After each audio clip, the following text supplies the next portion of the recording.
मथुरा में पता है कौन पैदा हुए थे? भगवान श्री कृष्ण, वंशीधर, लीलाधर, और जिसने इस समाज को ये ज्ञान दिया, गीता जैसा ज्ञान दिया, है ना? देखा है तुमने? देखा है? नहीं, तुमने देखा है तुमने कभी? भगवान गीता को तुमने कभी देखा है? गीता मेरे पास है। क्या नाम है भैया तुम्हारा? मेरा नाम राजेश है राजेश जी। आपने देखा भगवान को कभी? अच्छा हाँ, कर्म करोगे तभी फल मिलेगा, ये बात ध्यान रखना। ये जो बोल रहे हैं ना, 10,000 रुपए में तुम कमा रहे हो ना, तुम सुखी नहीं हो, ये बात ध्यान रखना। एजुकेशन की जो बात कर रहे हो ना, एजुकेशन के लिए ये नहीं, बेरोजगार वो खुद बना रहे हैं सरकार। नहीं, चुनाव के टाइम भर्ती निकाल दी तुमने, उसके बाद तुमने उसको रद्द कर दिया। ये मुद्दा क्या है? ये सरकार अपनी तिजोरी भरने के लिए है ना, वो चुनाव के लिए। और क्या उसमें वैकेंसी निकाली तो चुनाव का पेटी भरने के लिए, और क्या उसमें क्या है? सबसे ज्यादा बताइए ना तुम। सबसे ज्यादा 400 सिलेंडर था, आज 1200 का हो रहा। हाँ, आम आदमी कहाँ जाएगा? रोड नहीं पड़े, खाली पड़े रोड।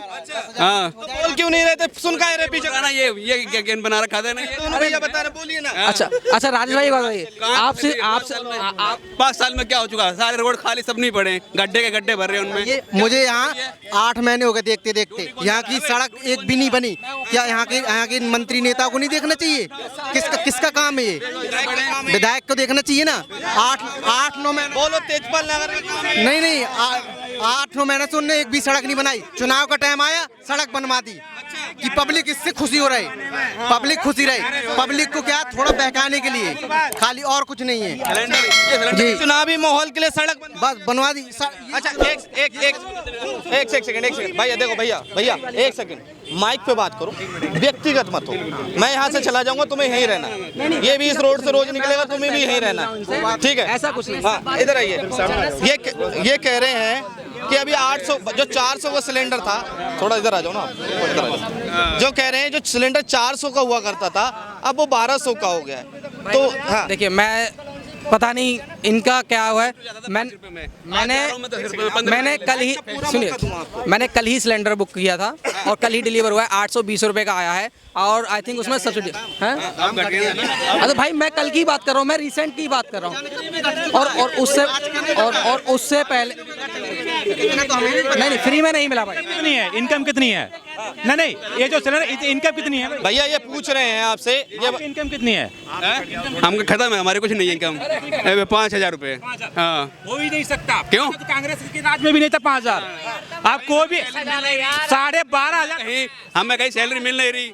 9.5 में ही कमाता हूँ भैया, 9.5 कमाते हो? क्या करते हो तुम? कांच का काम। कांच का काम। पढ़े लिखे हो? पढ़े लिखे नहीं है, सोनार का डिब्बों का काम। ये देश का नाबालिग युवा है। घर की आर्थिक, इधर करिए कैमरा, घर की आर्थिक स्थिति ऐसी नहीं कि पढ़ पाए, तो काम करता है, ठीक है? 9,500 रुपए कमाता है, आप कह रहे हो कि 5,000 रुपए। ना झूठ नहीं, तो वो बता रहा ना भाई, 5,000 खर्च करते हैं हर महीने, खुद का पॉकेट खर्चा है इनका। सैलरी तो अलग है, वो खर्चा बता रहे हैं। 5,000 तो कांग्रेस के राज में नहीं था। आजकल 12,500 तो बेसिक है, जो बेसिक मिलता है वो 12,500 रुपए है। तो 5,000 कहाँ से कमाएंगे? बताइए। देखो, मोदी सरकार में जब से आई है ना, मोदी सरकार, इसमें एक ही काम बढ़िया कर रहा है मोदी सरकार। बाकी जो भी हो रहा है वो सबको पता है क्या हो रहा है। क्या काम बढ़िया कर रहा है? बढ़िया ये हो रहा है, कानून में आप जाओ आज के टाइम में, कोई गरीब आदमी है चाहे ऊंचे पोस्ट पे है, ठीक है, सिंपल आदमी है चाहे नौकरी वाला है चाहे बिजनेसमैन है, उसकी सुनवाई हो रही है 2 मिनट के अंदर अंदर। अच्छा, बस। तो ये कानून बढ़िया लगा आपको? यूँ बढ़िया है। अखिलेश के राज में कैसा था? अखिलेश के राज में गुंडागर्दी थी, अच्छा, जो भी थी। तो युवा एक साथ जुड़ गए हैं, राहुल गांधी और अखिलेश यादव कह रहे हैं कि सत्ता परिवर्तन कर देंगे, 80 सीटें हमारे खाते में। वो कुछ भी नहीं होगा, उससे कुछ नहीं होगा। मेरा कहने का मतलब सिर्फ इतना है, मोदी सरकार में जो आने से कानून जो हुआ है ना, इसमें विकास हुआ है, बाकी कुछ में नहीं हुआ है। लेकिन कुछ चीजें ऐसी हैं, वो तो कह रहे कि हमने 2.5 लाख रुपए दिए, वो 15 लाख भी तो मिले हमें। अच्छा, 2.5 लाख रुपए घर बनाने के लिए दिए हैं। 15 लाख मुझे भी तो मिले हैं। अच्छा, हाँ, मैं बता रहा हूँ 15 लाख तो मुझे। अभी जो मकान बनवाए मोदी सरकार ने, और जो हर घर टॉयलेट बने हुए हैं, हर घर, देखो ये सबसे बड़ी चीज़ें नहीं तो क्या है, हमारी बहन बेटियां जो भी हैं कितनी सुरक्षित और सहजता महसूस कर रही हैं, कहीं बाहर जाने की जरूरत नहीं पड़ी। ये क्या है? आप जो बात कर रहे हो कि यूपी में अखिलेश और राहुल साथ में आ रहे हैं। आए तो पहले भी थे वो साथ में, साइकिल फिर भी पंचर हो गई थी। अभी जो इनका शासन के लिए नहीं पड़ा कि कहाँ से कौन चुनाव लड़ेगा, वो खेला हो गया। फिर बिहार में खेला। हर जगह जहाँ सरकार बने सारे तोड़ के मोदी में आ रहे हैं। तो मतलब कहीं न कहीं डिफॉल्ट है ना सारी पार्टियां। इसके बाद नरेंद्र मोदी सरकार क्यों चाहिए? क्या लगता है एक मौका देश के युवा राहुल गांधी को देना चाहिए? नहीं देना चाहिए, बिल्कुल नहीं देना चाहिए। जीरो टॉलरेंस है क्या राहुल गांधी? विपक्ष के बड़े नेता कुछ नहीं। विपक्ष कौन बोलता है? विपक्ष बड़े नेता हैं जिसको अपने लैंग्वेज पे नहीं, क्या वो क्या बोल रहे हैं, क्या बोलना चाहिए, क्या डिसीजन लेना चाहिए। जिसकी खुद की पार्टी नहीं समझ रही है, जिसके खुद के नेता नहीं समझ रहे हो, क्या संभालेगा देश को? अच्छा, फिर भारत जोड़ो यात्रा करी, लोगों से मिलने। नरेंद्र मोदी तो मीडिया वालों से नहीं वो जो भारत जोड़ो यात्रा, वो भारत तोड़ो यात्रा है, जोड़ो नहीं है, वो तोड़ो है। कुछ नहीं होना है उससे वाला। जिससे अपने पार्टी के नेता नहीं समझ रहे हैं, वो दूसरा देश क्या संभालेगा? वो कुछ नहीं संभाल सकता। हाँ, Narendra Modi is the best, Narendra Modi the best. और चाहिए अगर हमको विकास करना है, देश को ले जाना और आगे। अभी आप चाहिए देखो, इलेक्शन का डेट डिक्लेयर हो चुका है, बट हमारा प्रधानमंत्री जो बाहरी देशों में घूम करके अपने रिश्ते मजबूत कर रहा है, इंटरनेशनल लेवल पे कर रहा है वो। तो क्या चाहिए? अगर दूसरे यही नेता होते तो इलेक्शन के टाइम पे बोलते इलेक्शन आ गया भैया जी, वो आकर के जगह जगह कैंपेन करते, अपने वोट पोलिंग मजबूत करते। लेकिन नहीं, उसको लगा है कि हम जीत रहे हैं, हमें इंटरनेशनल लेवल पे हमें मजबूत करना है, तो अपना बाहर लेवल पे काम कर रहा है वो। अच्छा, प्रधानमंत्री जी बेस्ट चाहिए, नरेंद्र मोदी को प्रधानमंत्री बनना ही चाहिए। नरेंद्र मोदी प्रधानमंत्री। मगर विपक्ष के नेता को ईडी सीबीआई के तहत अंदर करवा दिया था अरविंद केजरीवाल। विपक्ष के नेता कांग्रेस में अकाउंट सीज करवा दिया जाता है, तो कहाँ विपक्ष बचा ही कहाँ है अब? करप्शन जब करोगे तो अकाउंट सीज होंगे ही। एक बोतल शराब पे एक बोतल फ्रीजर किस लिए दे रहे हो? प्राइवेट सेक्टर में आपने लाइसेंस क्यों बांटा? क्यों बांटा? जिसमें उस लिखा है कि कुछ 70 या 30% का माइलेज होता है, कि 70% जाएगा आपको प्राइवेट सेक्टर में और 30% जाएगा गवर्नमेंट सेक्टर में। तो आपने 30% गवर्नमेंट सेक्टर में क्यों नहीं दिया? उनको ऑथराइज क्यों नहीं किया? क्यों सारे प्राइवेट सेक्टर में कर दिया आपने? ये भी तो एक देखो ना। और करप्शन जहाँ आपको जीडीपी मतलब सरकार को टैक्स जाता था 300 पर बोतल पे 379 रुपये का टैक्स जाता था, अब 3 रुपये 97 पैसा का टैक्स सरकार को जा रहा है। क्यों जा रहा है भाई? मतलब जनता के पैसे से जनता को लूट रहे हो और दिखा रहे हो। डायरेक्ट डीलर को फायदा हुआ था। केजरीवाल जो गया बहुत बढ़िया अंदर गया हुआ है। वो तो कह रहे हैं कि हम कट्टर ईमानदार हैं, अगर हम ईमानदार नहीं। कट्टर बेईमान है, कट्टर बेईमान। क्या किया उन्होंने? आज तक क्या किया? न सीवर दे रहा है दिल्ली में, न कुछ करा। क्या दे रहा है? जनता के पैसों को लूट रहा है। आप बताओ, 12,000 करोड़ का घोटाला शराब नीति पे। शराब नीति क्यों चेंज कर दिया भाई आपने?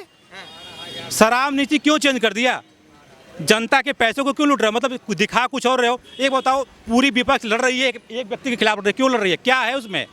पूरी विपक्ष एक व्यक्ति को हराने, नरेंद्र मोदी को हराने के पक्ष में आ रहा है। क्यों हराने के वजह क्या है आखिर में? खुल के बोलो ना, क्या चीज चाहिए आपको? हटाओ देश बचाओ, ये नारा लगा हुआ है। मोदी लगाओ और देश को स्ट्रगल करो, रखाओ। भैया मोदी हटाओ नहीं, मोदी को लाओ, देश बचाओ। मोदी को लाओ, देश बचाओ। मोदी है तो देश बचा हुआ है। और देखो, सबसे पहले देश नहीं चल रहा था। सबसे पहले लोग बोलते हिंदू और मुसलमान। लोग बोलते योगी अगर आ जाएगा तो हिंदू मुसलमान करेगा। हिंदू मुसलमान तक कभी हुआ? कहीं कोई राइट हुआ?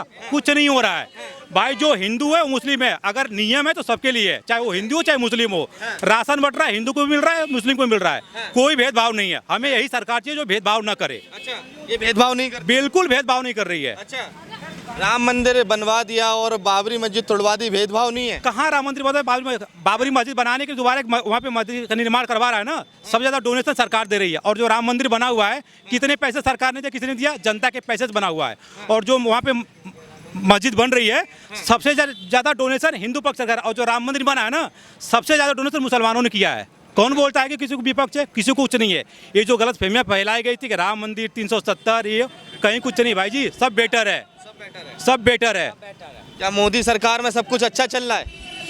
बिल्कुल। हाँ, थोड़ी देर के लिए जो भी हो ठीक है। और देखा जाए तो मोदी इससे भी अच्छा करे। अच्छा करे। हम सब तो उसी को चुनेंगे जो अच्छा करेगा।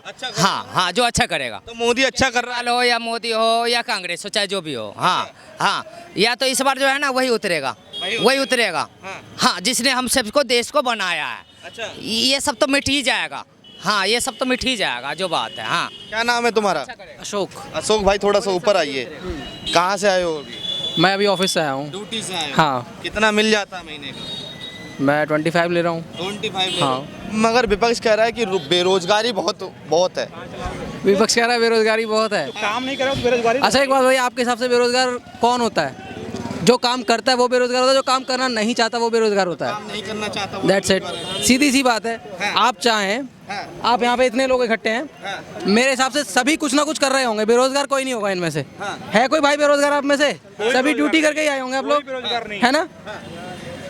तो इस बेरोजगार, जो जिसकी नीयत नहीं है काम करने की भाई, वो जिंदगी भर बेरोजगार रहेगा, वो जिंदगी भर बेरोजगार रहेगा। जो भाई नीयत ही नहीं है। राहुल गांधी कह रहे हैं कि अगर हम सत्ता में आएंगे ना तो 30 लाख युवाओं को रोजगार देंगे, डिग्री होल्डर वाले को 1 लाख रुपए देंगे, डिप्लोमा वाले को 1 लाख रुपए देंगे। भाई 70 साल तो राज किया ना, कितना दे दिया उन्होंने? 70 साल तो राज किया ना, कितना दे दिया? उसी करप्शन से देंगे जो उनके परदादा से लेकर अब तक करते हुए आए हैं, सही बात है। उनमें उसमें से देंगे। अच्छा, भाई पैसा कहाँ से आएगा? नरेंद्र मोदी ने भी करप्शन किया, इलेक्ट्रल बॉन्ड। अच्छा, कहाँ proof हुआ है? एक मिनट होल्ड, किसने प्रूफ किया है? प्रूफ किया किसी ने? मैं कहता हूँ आप चोर हैं और ये तो आप मान जाओगे? मान जाओगे आप? हैं? प्रूफ करना पड़ेगा ना। मैं झूठी एफआईआर करा दूं आपके नाम से, मैं एफआईआर करा दूं झूठी आपके नाम से, हो सकता है पुलिस आपके पास तफ्तीश के लिए आ सकती है, अरेस्ट नहीं करेगी ना, प्रूफ मांगेगी, प्रूफ दो, मान लेंगे। अरविंद केजरीवाल को क्यों गिरफ्तार करवाया गया? 9 बार समन्वय भेजा है भाई साहब, 3 बार में नॉन अवेलेबल वारंट इशू हो जाता है ईडी की तरफ से। अगर समन्वय भेजा जाए, 9 बार उपलब्धि नहीं है तो फिर क्यों नहीं होगा? शुक्र मनाइए, अवेलेबल है अभी भी अवेलेबल है ना।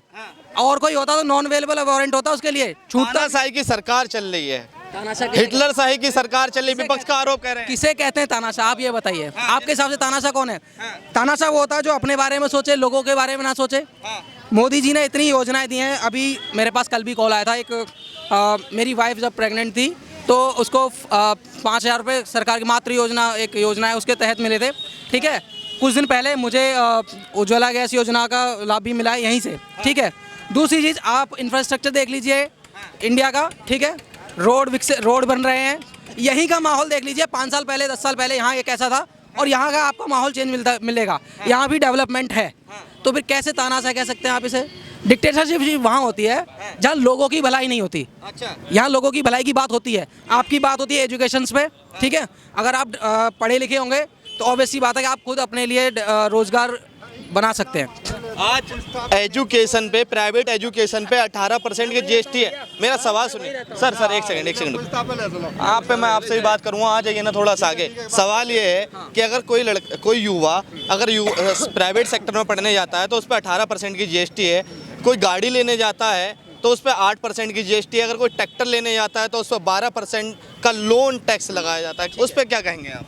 हाँ, इस पे विचार करना चाहिए सरकार को, मैं ये कहना चाहूँगा। इस पे विचार करना चाहिए, क्योंकि जो लग्जरी गाड़ी हैं मैंने सुना उस पर 8% इंटरेस्ट है, और जो किसानों का है उस पर 12% है। हाँ, इस पे हम विचार कर सकते हैं, ये एक मुद्दा हो सकता है सरकार से बात करने का। एजुकेशन पे नहीं होना चाहिए। एजुकेशन तो वो तो प्रायोरिटी है सर, उस पर बात होनी चाहिए। मैंने कहा ना, कुछ मुद्दे देखिए, हमारे पास सिर्फ मोदी सरकार में 10 ईयर्स मिले हैं, और इन 10 ईयर्स में हमने बहुत काम किया है सरकार ने, हम सभी जानते हैं। एक साथ आप देखिए, पीछे से गड्ढे खोदते हुए आएंगे भाई, भरने में टाइम तो लगेगा ना, है ना, हम सभी जानते हैं टाइम मांगा। और इस बार तो मोदी सरकार ने खुद कहा है, मोदी जी ने पार्लियामेंट में, कि ये जो तीसरा जो कार्यकाल होगा हमारा, वो बड़े फैसलों का होगा।